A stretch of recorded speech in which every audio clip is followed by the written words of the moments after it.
Welcome to top headlines. భారీ భూకంపం Myanmar, థాయిలాండ్లను వణికించింది. భూకంప తీవ్రతకు ఎన్నో భవంతులు కుప్పకూలిపోయాయి. శిథిలాల కింద ఎంతో మంది ప్రాణాలు కోల్పోయారో అంచనా వేయలేని పరిస్థితి ఉంది. మరోవైపు మయన్మార్ రాజధాని నేపిడాలో 1000 పడకల ఆసుపత్రి కుప్పకూలింది. ఎక్కువ ప్రాణ నష్టం, అత్యధికంగా క్షతగాత్రులు ఇక్కడే ఉంటారని భావిస్తున్నారు. ఈ ఆసుపత్రిని కొత్తగా నిర్మించారు, ఇంకా పేరు కూడా పెట్టలేదు. ఆసుపత్రి శిథిలాల్లో తమ ఆత్మీయుల కోసం ఎంతో మంది గాలిస్తున్నారు. ఈ ప్రాంతంలో తీవ్ర ఆందోళన నెలకొంది. థాయిలాండ్, మయన్మార్ తో పాటు ఇండియా, చైనా, బంగ్లాదేశ్, వియత్నాం సహా పలు తూర్పు ఆసియా దేశాల్లో ప్రకంపనలు వచ్చాయి. 7.7, 6.4, 4.9 తీవ్రతతో 3 భూకంపాలు వచ్చాయి. మయన్మార్లోని మాండలేలో మసీదు కూలి దాదాపు 20 మంది ప్రాణాలు కోల్పోయారు. టవంగులో పునరావాస కేంద్రం కుప్పకూలి 5 ప్రాణాలు కోల్పోయారు. 2 దేశాల్లో సహాయక కార్యక్రమాలు ముమ్మరంగా సాగుతున్నాయి.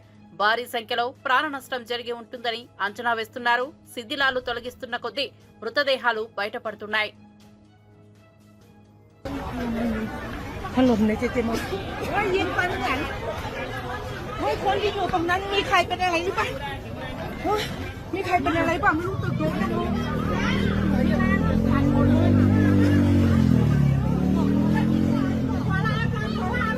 ไปค่ะฝุ่นค่ะรีบวิ่งค่ะพี่ลมสารนะไปค่ะพี่วิ่งค่ะมันฝุ่นค่ะ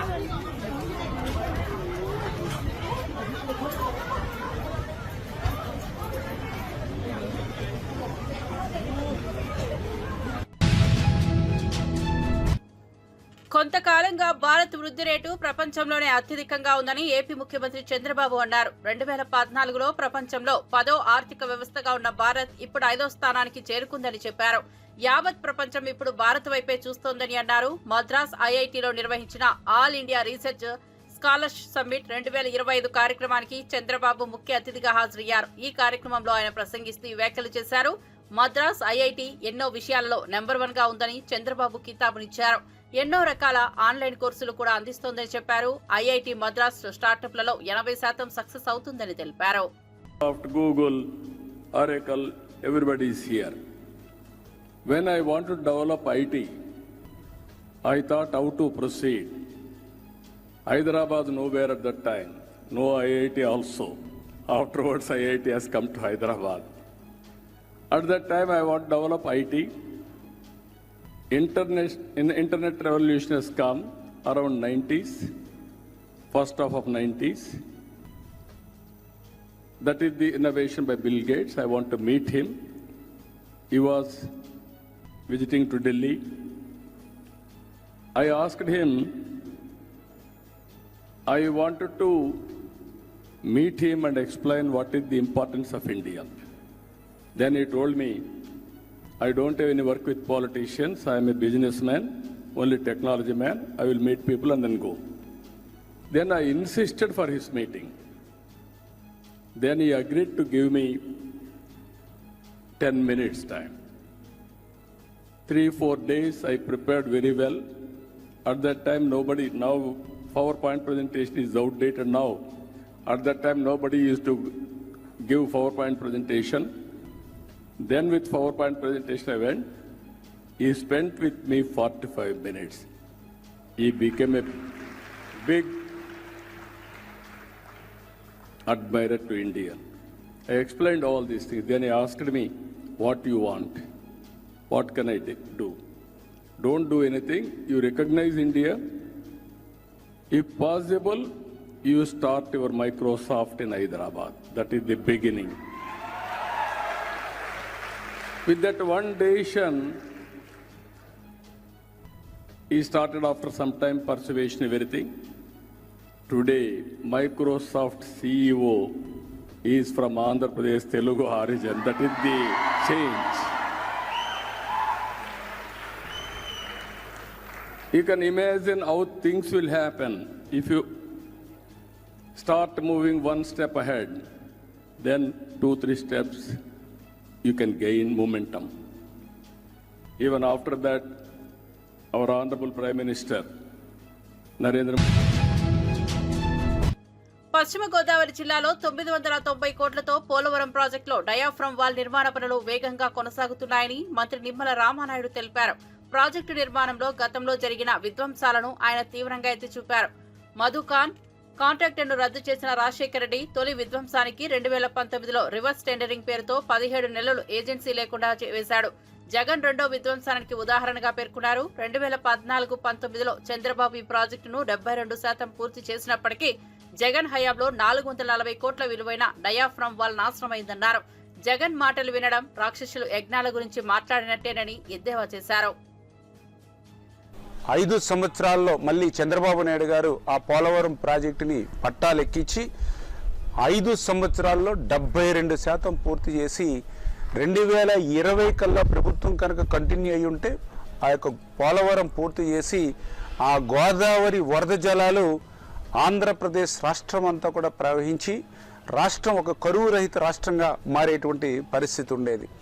దురదృష్టం 2019లో జగన్మోహన్ రెడ్డి ప్రభుత్వం వచ్చి రివర్స్ టెండరింగ్ అని పేరు చెప్పి 18 నెలలు ఆ పోలవరం దగ్గర ఏజెన్సీ లేకుండా చేసి, పోలవరం దగ్గర అధికారులు లేకుండా చేసి 2020 ఆగస్టులో వచ్చినటువంటి వరదలకు ఆ డయాఫ్రమ్ వాలే మరి ధ్వంసం అయిపోయినటువంటి పరిస్థితిలో పోలవరాన్ని ప్రశ్నార్థకం చేసినటువంటి వ్యక్తి జగన్మోహన్ రెడ్డి కాదా అని చెప్పి ఈ సభాపూర్వకంగా మీ అందరినీ కూడా అడుగుతున్నా. నిన్ననే మాజీ ఇరిగేషన్ శాఖ మంత్రి మాట్లాడుతూ ఉన్నాడు పోలవరం గురించి, చంద్రబాబు నాయుడు గురించి.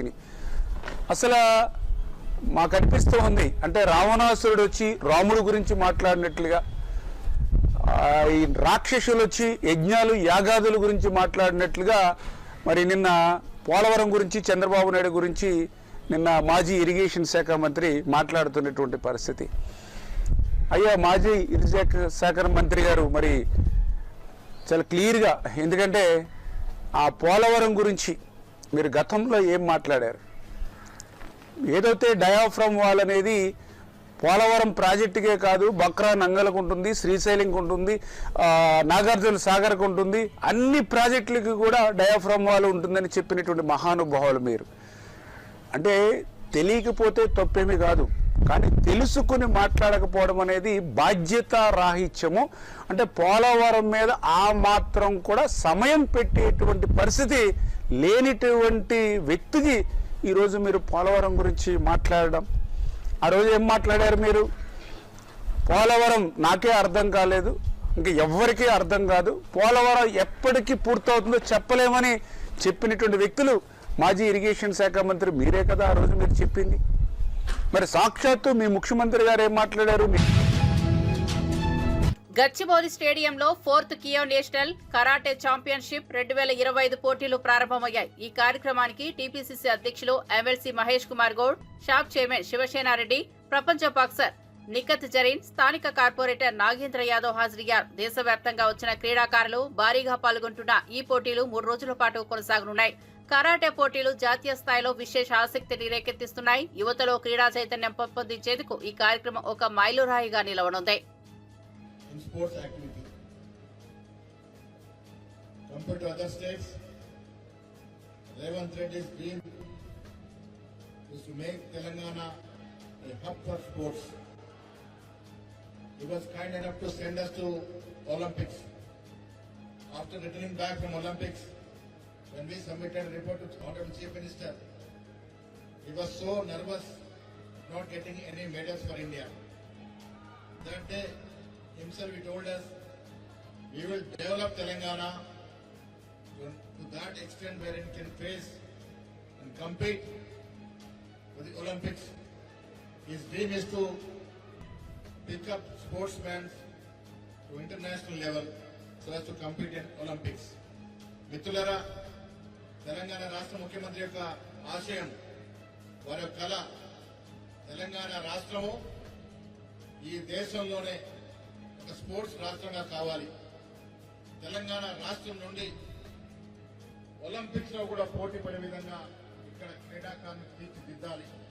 దానికోసం ఎంత ఖర్చైనా పర్వాలే, ఎంత దూరమైనా పోదామన్నటువంటి మాట మాన్య ముఖ్యమంత్రి గారు చెప్పడం జరిగింది.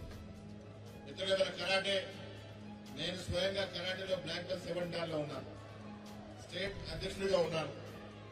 ఇది నా లైఫ్ లో ఒక భాగం. కరాటేనే become a part and parcel of my life. ఇది నేను చిన్నప్పటి నుంచి ఇప్పటి వరకు కూడా ప్రాక్టీస్ చేస్తుంటే మార్షల్ ఆర్ట్ నా జీవితంలో ఒక భాగం. ఇవాళ ఇంత గొప్ప ఈవెంట్ తెలంగాణలో చేస్తున్నందుకు దాన్ని సహకరించినటువంటి ముఖ్యమంత్రి గారికి, కేబినెట్ మంత్రులకి, పెద్దలు, స్పీకర్ గారికి, స్పోర్ట్స్ అథారిటీ కూడా ధన్యవాదములు. ఒక ఇంటర్నేషనల్ స్టాండర్డ్స్ తో ఈ టోర్నమెంట్ ఇవాళ హైదరాబాద్ లో చేస్తా ఉన్నాం. అన్ని రాష్ట్రాల నుండి క్రీడాకారులు, కరాటే యోధులు ఈ కార్యక్రమంలో పాల్గొంటా ఉన్నారు. దేశ చరిత్రలో ఇంత స్టాండర్డ్ టోర్నమెంట్ మొదటిసారిగా ఈ హైదరాబాద్ లో జరుగుతున్నందుకు సంతోషంగా ఉంది. ఈ రాష్ట్రంలో ఎన్ని స్పోర్ట్స్ యాక్టివిటీ జరగాలన్నా రాష్ట్ర ప్రభుత్వం దాన్ని చేయడానికి సిద్ధంగా ఉంది. ముఖ్యంగా కరాటే మిత్రులారా, కరాటే అనేది మన జీవితంలో భాగస్వామ్యం కావాలి. ముఖ్యంగా బాలికల జీవితంలో భాగస్వామ్యం కావాలి. ఆత్మరక్షణే కాదు, ఆత్మస్థైర్యాన్ని ఇచ్చినటువంటి మార్షల్ ఆర్ట్ ఇది కొత్త ఆర్ట్ కాదు. భారతదేశానికి చాలా పాత ఆర్ట్, పాత కళ ఇది. ఈ కళని ఇందిరమ్మ ఇండ్ల గ్రౌండింగ్ కార్యక్రమంలో మంత్రి పొంగులేటి శ్రీనివాసరెడ్డి, మంత్రి సీతక్క, పలువురు ఎమ్మెల్యేలు, కలెక్టర్లు పాల్గొన్నారు. బేస్మెంట్ పూర్తయిన ఇండ్లకు తక్షణమే చెల్లింపులు చేయాలని అధికారులకు మంత్రి పొంగులేటి ఆదేశించారు. గ్రామాల్లో త్రాగునీటి సమస్యలు ఎదురు కాకూడదని స్పష్టం చేశారు. జూన్ చివరి నాటికి వరంగల్ సూపర్ స్పెషాలిటీ హాస్పిటల్ పనులు పూర్తి చేయాలని తెలిపారు. మడికొండ డంపింగ్ యార్డుకు శాశ్వత పరిష్కారం తీసుకురావడానికి తగిన చర్యలు చేపట్టాలని సూచించారు. పేదల గృహ కలను నెరవేర్చే దిశగా వేగంగా ముందుకు సాగాలని పేర్కొన్నారు.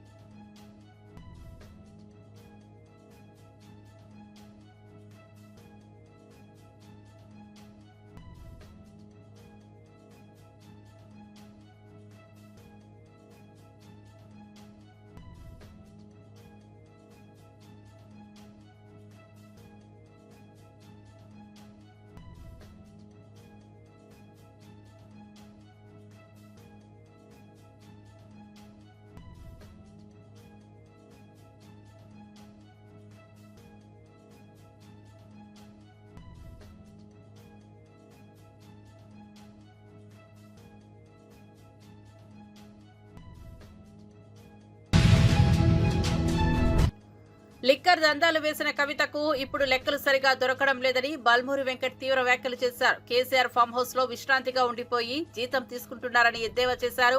ఇక సీఎం రేవంత్ రెడ్డి మాత్రం 24 గంటలు ప్రజల కోసం కష్టపడి చిత్తశుద్ధితో పనిచేస్తున్నారని కొనియాడారు. ప్రజా సంక్షేమం కోసం ఎవరి నుంచైనా మంచి సలహాలు వస్తే స్వీకరించేందుకు తమ ప్రభుత్వం సిద్ధంగా ఉందని స్పష్టం చేశారు. రేవంత్ పాలన ప్రజల మేలు దృష్టిలోనే కొనసాగుతుందన్నారు. ముఖ్యమంత్రి గారు మాట్లాడిన మాటల పైన తప్పుగా మాట్లాడిరని చెప్పి మీరు మాట్లాడతారు. మీకు ముందుగా నేను ఆ అంశాలపైన మాట్లాడే ముందు మీ తండ్రి గారు, అదేవిధంగా మీ అన్న ఏం మాట్లాడిండు, మీ బావ ఏం మాట్లాడిండు, వారి యొక్క వ్యవహారం ఏ విధంగా ఉండే నేను ఒక్కసారి మీకు వీడియో చూపిస్తా. ఆ వీడియో చూస్తేనన్న పరిస్థితి ఏ రకంగా ఉండే, ఏమైందని చెప్పి మీకు కనీస ఆలోచన ఉంటుంది.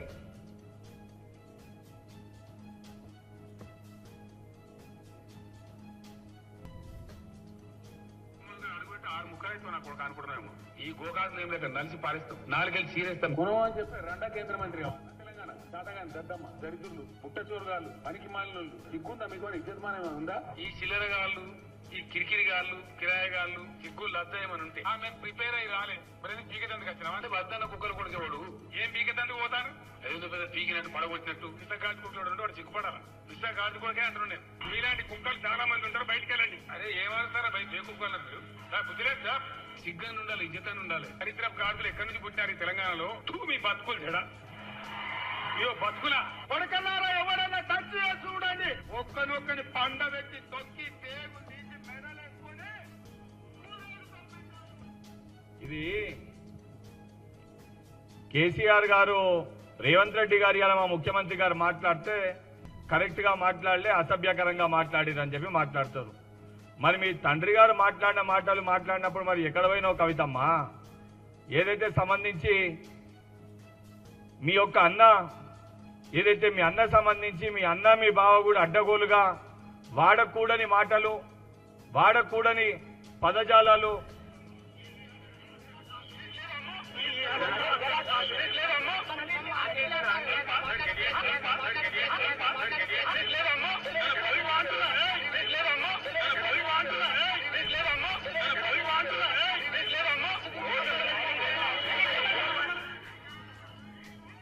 అడ్డగోలుగా అధికారులపైన హరీష్ రావు దాడులు చేసిన సంగతులు మర్చిపోయినరా? తెలంగాణలో మనం ఏ విధంగా సంస్కృతి సాంప్రదాయాన్ని మర్చిపోయి ఇతరులని వాళ్ళ యొక్క తల్లిని దూషించిన విషయాలు మీరు మర్చిపోయినరా? ఆ మాట వైఎస్ఆర్సీపీ నేత మాజీ ఎమ్మెల్యే వల్లభనేని వంశీకి న్యాయస్థానం ఏప్రిల్ 9 వరకు రిమాండ్ పొడిగించింది. గన్నవరం టీడీపీ కార్యాలయంపై దాడి కేసులో వంశీ సిఐడి కోర్టుకు హాజరయ్యారు. ఈ రోజుతో రిమాండ్ ముగియనుండటంతో సిఐడి అధికారులు వంశీని కోర్టులో హాజరుపరిచారు. విజయవాడ జిల్లా కారాగారం నుంచి విజయవాడ కోర్టుకు తరలించారు. రిమాండ్ పొడిగించడంతో వంశీని తిరిగి జైలుకు తరలించారు. ప్రస్తుతం ఆయన విజయవాడ జిల్లా జైల్లో రిమాండ్ ఖైదీగా ఉన్నారు.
ముస్లిం సమాజం తీవ్రంగా వ్యతిరేకిస్తున్న వక్ఫ్ సవరణ బిల్లుపై చంద్రబాబు నాయుడు రాష్ట్రంలో ఒక మాట, పార్లమెంట్లో మరో మాట మాట్లాడుతున్నారని వైఎస్ఆర్సీపీ పీఏసీ మెంబర్ షేక్ ఆసిఫ్ విమర్శించారు. ఇది 2 నాలుకల ధోరణి అని తీవ్రంగా ఎద్దేవా చేశారు. వైఎస్ఆర్సీపీ మాత్రం ఆ బిల్లును ఖచ్చితంగా వ్యతిరేకించిందని, వారి ఎంపీలు పార్లమెంట్లో స్పష్టంగా తమ వాదనలు వినిపించారని పేర్కొన్నారు.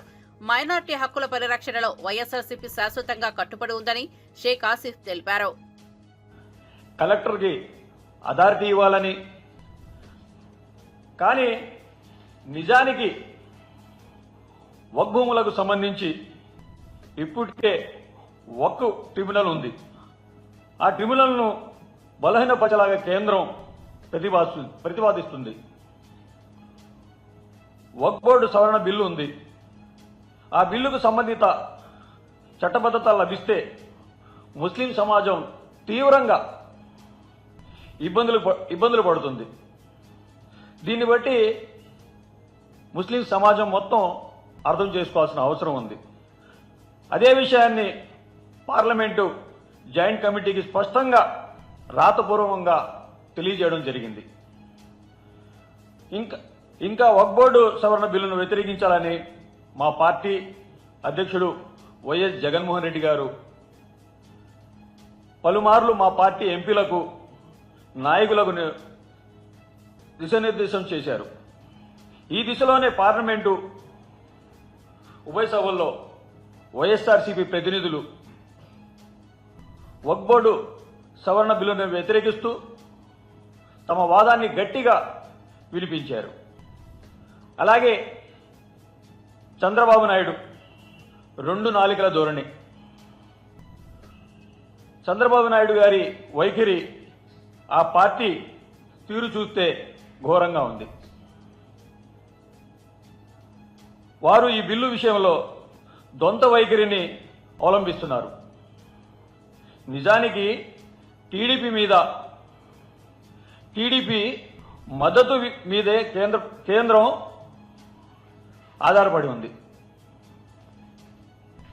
అందుకే టీడీపీ పార్లమెంట్లో ఆ బిల్లుని వ్యతిరేకించి ఉంటే ఆ విషయం జేపీసీ వరకు వచ్చేది కాదు.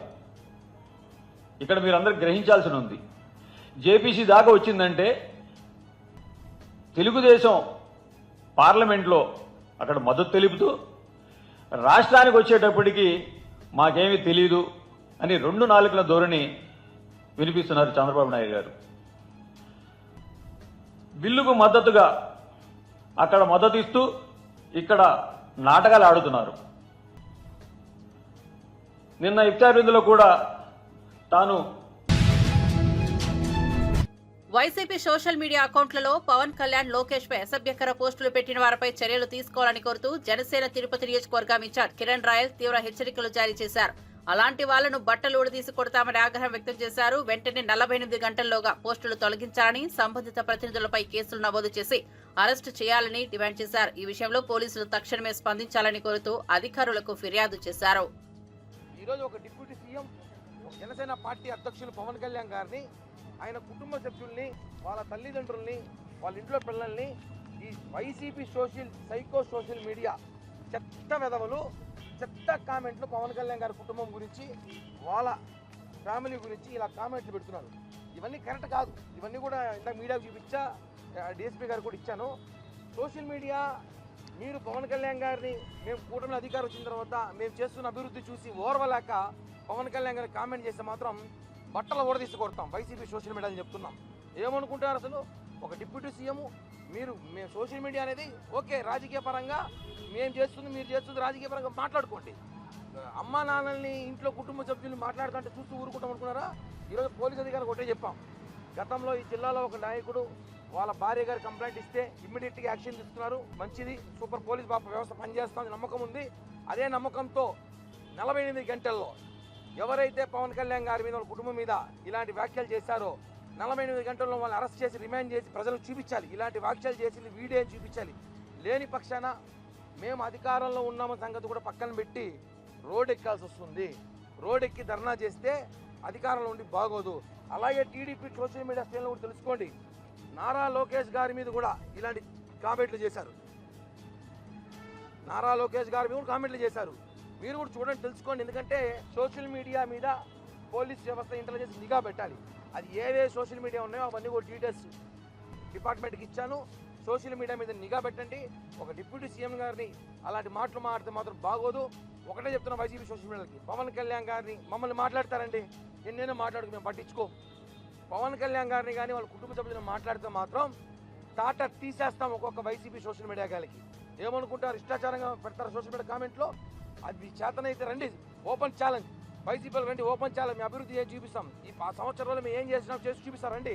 అంతేగాని మా కళ్యాణ్ గారిని మాత్రం విమర్శించినా, ఆయన మాట్లాడితే మాత్రం సీరియస్గా వార్నింగ్ ఇస్తున్నాం. మేము ఫస్ట్ లీగల్గా వెళ్తాం, లీగల్గా కాకపోతే ఇల్లీగల్గా వెళ్తాం. అది ఎలా ఉంటుందో మీకు తెలుసు. కాబట్టి గౌరవంగా అధికారం ఉన్నాం కాబట్టి పోలీస్ వ్యవస్థలు గౌరవించి కంప్లైంట్ ఇచ్చాం. వాళ్ళు ఈరోజు కేసు కట్టి 48 గంటలు అరెస్ట్ చేస్తామని చెప్పారు. అరెస్ట్ చేయకపోతే పరిణామాలు చాలా తీవ్రంగా ఉంటాయని చెప్పి కూడా social media, YCP social media చెప్తున్నాం. డిపార్ట్మెంట్ వాళ్ళు కూడా కోరుతున్నాం.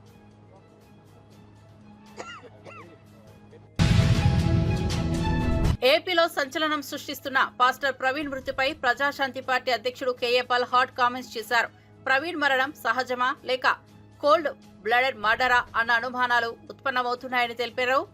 ఇప్పటి వరకు పోస్ట్ మార్టం రిపోర్ట్ ఎందుకు విడుదల కాలేదని ప్రశ్నించారు. ఆలస్యమైతే దానికి చంద్రబాబు బాధ్యత వహించాలని డిమాండ్ చేశారు. లోకేష్ సంతాపం కంటే ప్రజలకు నిజాలు కావాలని కేఏ పాల్ స్పష్టం చేశారు. ఈ కేసుపై తాను తయారు చేసిన 7 కీలక ప్రశ్నలకు ప్రభుత్వం వెంటనే సమాధానం చెప్పాలని కోరారు.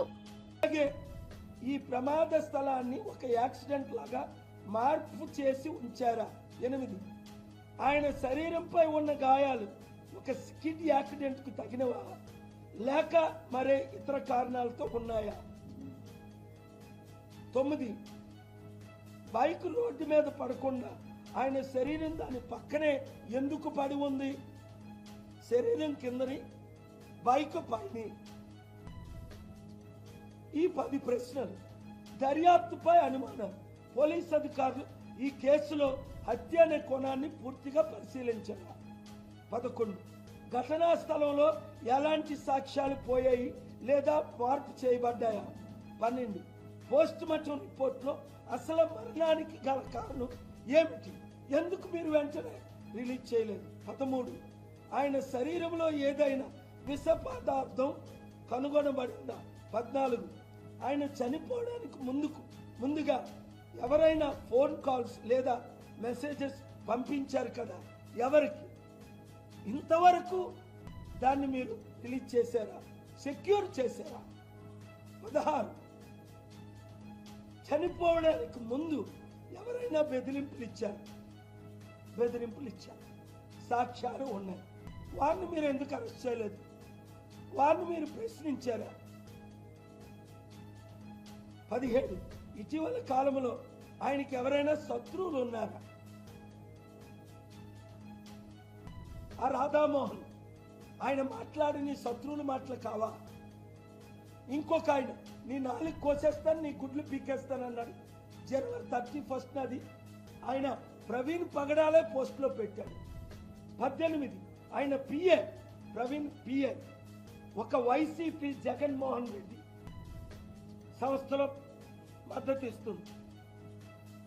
అక్కడ రాజమండ్రిలో చాలా ప్రామినెంట్ క్రిస్టియన్ కమ్యూనిటీ ఆయనకు మద్దతు ఇస్తుంది. ఆ కోణంలో మీరు విచారణ జరిపించారు.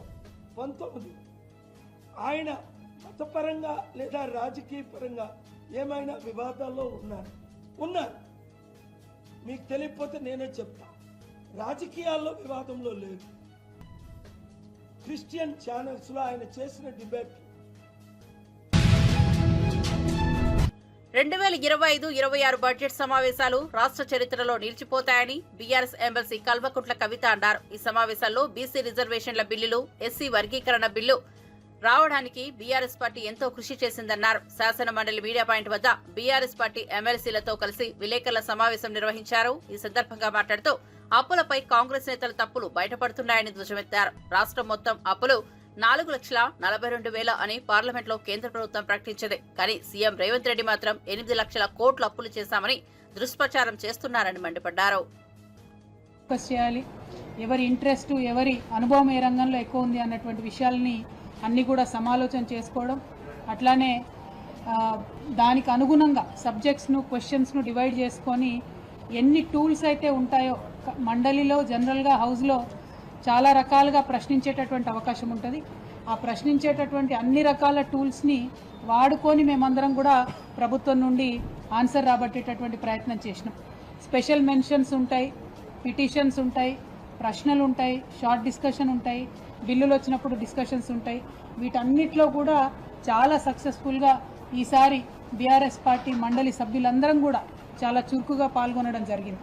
ప్రత్యేకించి మండలి ప్రారంభమయ్యే ముందు ప్రతిరోజు ఉదయం కూడా ఒక్కరోజు కూడా వేస్ట్ చేయకుండా మొదటి రోజు పసుపు పంటలు మరి వాటికి మద్దతు ధరకు సంబంధించిన అంశం, రెండవ రోజు మిర్చి రైతులకు సంబంధించి వారు పడుతున్నటువంటి కష్టాల గురించి, మూడవ రోజు రాష్ట్ర వ్యాప్తంగా పంట నష్టం జరిగింది, దాని మీద ప్రభుత్వం ఆదుకోవాలని చెప్పినటువంటి అంశం, అట్లానే ఆడపిల్లలకు స్కూటీలు ఇస్తామని చెప్పి మీరు ఇవ్వనటువంటి అంశం, అట్లానే ఫీజు రీఎంబర్స్మెంట్ మీద ఇంకొక రోజు, తులం బంగారం మహిళలకు ఇస్తామని చెప్పి ఇవ్వనటువంటి అంశాన్ని ఇంకొక రోజు, రైతు రుణమాఫీ మీద ఇంకొక రోజు, రైతు భరోసా మీద ఇంకొక రోజు, ఇట్లా ప్రతిరోజు కూడా ఒక అంశాన్ని తీసుకొని ఒక వినూత్న రీతిలో ప్రదర్శన చేసి ప్రభుత్వం యొక్క దృష్టిని ఆకర్షించి తద్వారా ప్రజల సమస్యల పరిష్కారం కోసం మా వంతు ప్రయత్నం మేము చేయడం జరిగింది. మరి అంతేకాకుండా ఈసారి మండలిలో గవర్నర్ ప్రసంగం నుంచి మొదలు పెడితే ఆ రోజు నుంచి కూడా మండలిలో మేము ప్రొటెస్ట్ చేసినాం ప్రభుత్వం మీద. గౌరవ ముఖ్యమంత్రి గారు మాట్లాడడానికి వచ్చినప్పుడు అంతకుముందు వారు మా నాయకుడు కేసీఆర్ గారి పైన చేసినటువంటి అనుచిత వ్యాఖ్యలకు ప్రొటెస్ట్ చేయడంతో ఈ సభ ప్రారంభిస్తే చివరి రోజు కూడా మరి ఫీ రీఎంబర్స్మెంట్ విషయంలో ప్రభుత్వం నుంచి ఒక నిర్దిష్టమైనటువంటి జవాబు మేము రాబట్టగలిగినాం. ఇది కేవలం బీఆర్ఎస్ పార్టీ మండలి సభ్యులందరూ చేసినటువంటి పోరాటం అని చెప్పి నేను బలంగా నమ్ముతా ఉన్నాను. ఇన్ని రోజులు ఫీ రీఎంబర్స్మెంట్ మీరు 8,000 కోట్లు ఇవ్వాలంటే జవాబు చెప్పనటువంటి ప్రభుత్వం మొన్న మండలిలో గౌరవ ముఖ్యమంత్రి గారు 12 నెలలలో పాత అప్పులను నెలకింత అని తీరుస్తామని చెప్పి కొత్తగా ఇవ్వాల్సిన ఫీ రీఎంబర్స్మెంట్లు. తెలంగాణ ఎమ్మెల్యే మహేందర్ రెడ్డి శుక్రవారం ఉదయం వీఐపీ విరామ సమయంలో స్వామివారిని దర్శించుకుని మొక్కులు చెల్లించుకున్నారు. దర్శనం అనంతరం రంగనాయకుల మండపంలో వేద పండితులు వేద ఆశీర్వచనం అందించగా ఆలయ అధికారులు శ్రీవారి తీర్థ ప్రసాదాలు అందజేశారు. ఆలయం వెలుపల మీడియాతో మాట్లాడుతూ మార్చి 24వ తేదీ నుంచి తెలంగాణ ఎమ్మెల్యే, ఎమ్మెల్సీ లెటర్లను శ్రీవారి దర్శనానికి అనుమతిస్తున్నందుకు చాలా సంతోషంగా ఉందన్నారు. 2 తెలుగు రాష్ట్రాలు అభివృద్ధి పథంలో ముందుకు సాగాలని శ్రీవారిని వేడుకున్నారని తెలిపారు.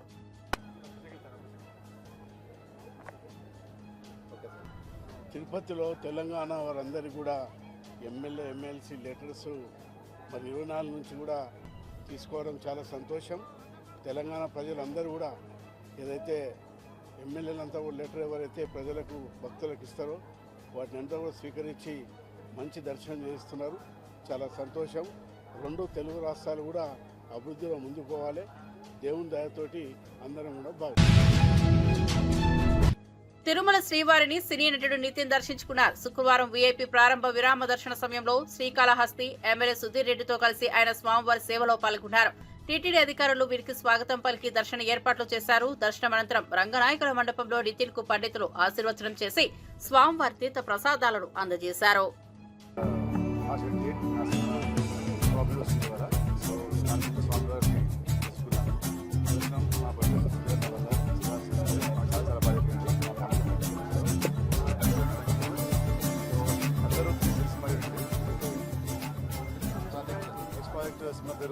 తమ్ముడు అండి, అది కమౌట్ ఇన్ జూన్.